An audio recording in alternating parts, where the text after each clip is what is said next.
Assalamualaikum warahmatullahi wabarakatuh. Eh, Udah. Perkenalkan, nama saya Waladi Azkar Sidiki, jurusan Sejarah Peradaban Islam semester 4. Di sini saya akan membahas buku-buku dari guru besar Abah eh, Asep Ahmad Hidayat. Yang pertama ada Sejarah Tasawuf dan Tarekat. Yang kedua ada studi kawasan dunia Islam. Terus yang ketiga ada sejarah sosial Muslim minoritas etnis Melayu di Nusantara. Nah, di sini saya akan membahas dulu yang pertama sejarah tasawuf dan tarekat ya. Nah, yang dijelaskan di buku ini ada beberapa teori yang disampaikan orientasi menyebutkan bahwa tasawuf bukan merupakan ajaran Islam, melainkan ajaran dari luar Islam. Seperti yang dibahas di buku ini ya. Beberapa teori yang disampaikan orientasi menyebutkan bahwa tasawuf ini bukan dari Indonesia. Menyebutkan tasawuf bukan merupakan ajaran Islam, melainkan ajaran dari luar Islam. Tasawuf bukan ajaran Islam. Seperti pendapat M. Hortan dan R. Harman berpendapat bahwa ajaran tasawuf berasal dari alam pikiran India. Orientasi lainnya berpendapat bahwa tasawuf berasal dari praktik peribadahan Kristen atau Buddhisme. Kan tadi saya membahas tentang tasawuf. Nah, sekarang saya akan membahas sedikit tentang tarekat. Apa sih tarekat di dalam buku ini?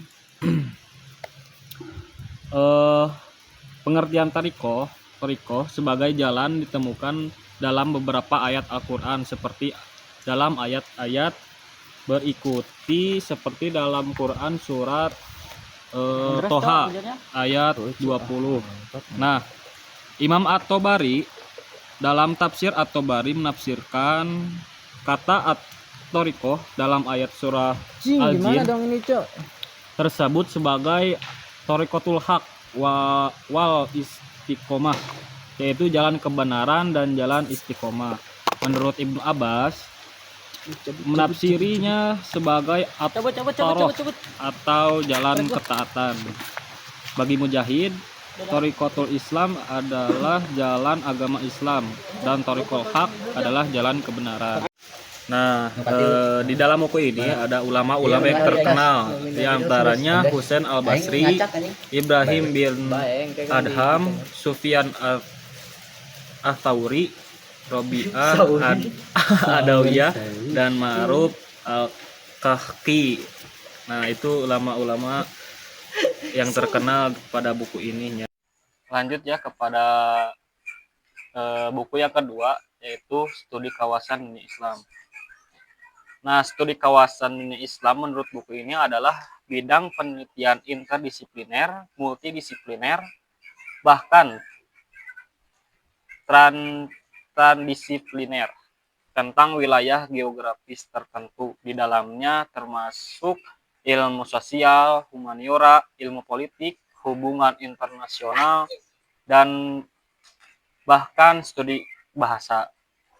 Nah, bidang interdisipliner ini dapat diterapkan dalam studi keislaman setelah terlebih dahulu dipetakan berdasarkan pendekatan dan tema yang ditawarkan. Nah, perspektif pemetaannya bisa dilakukan berdasarkan perspektif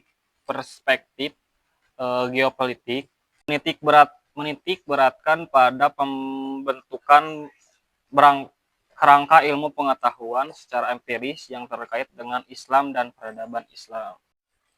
Studi kawasan dunia Islam bisa dilakukan oleh internal sebuah program studi dari sebuah perguruan tinggi, namun lebih baik dikerjakan dalam wujud kerjasama antar perguruan tinggi lintas regional. Tujuannya untuk mewujudkan potensial bersama masing-masing melalui pertukaran praktik dan keahlian. Untuk mendukung kegiatan research di bidang bahasa, sastra, budaya, agama, sejarah, politik, ekonomi, teknologi, hubungan internasional, bahkan bagaimana kaitannya dengan peradaban Islam. Nah, kita lanjut ya ke buku yang ketiga, yaitu terakhir, Sejarah Sosial Muslim Minoritas Etnis Melayu di Nusantara. Nah, di sini ada beberapa bahasan ya, tapi saya mengambil satu bab, yaitu tentang sejarah sosial Islam di Kerajaan Thailand. Nah, Islam merupakan agama minoritas di Thailand dengan statistik menunjukkan 4,9% di seluruh jumlah penduduk mayoritas muslim di Thailand adalah mengikuti mazhab Islam Sunni. Dalam bidang fikih mereka mayoritas menganut mazhab Syafi'iyah. Nah, jadi di kerajaan Thailand itu mayoritas menganut mazhab Syafi'iyah. Meskipun terdapat kelompok kecil yang mengikuti Wahabisme. Nah, jadi selain menganut Syafi'iyah, di kerajaan Thailand juga ada berpendapat kelompok kecil, yaitu menganut Wahabisme. Yaitu aliran Wahabisme dibawa oleh para lulusan sarjana asal Arab Saudi. Dalam teologi mereka menganut ajaran Wahabi. Ahlus Sunnah wal Jamaah, yaitu teologi dari Al-Asy'ari dari Asia Barat dan Al-Maturidiyah dari Asia Tengah. Mungkin sekiannya dari saya, yaitu tentang membahas tentang buku-buku dari Guru Besar Abah Asep Ahmad Hidayat. Sekian dari saya. Wassalamualaikum warahmatullahi wabarakatuh.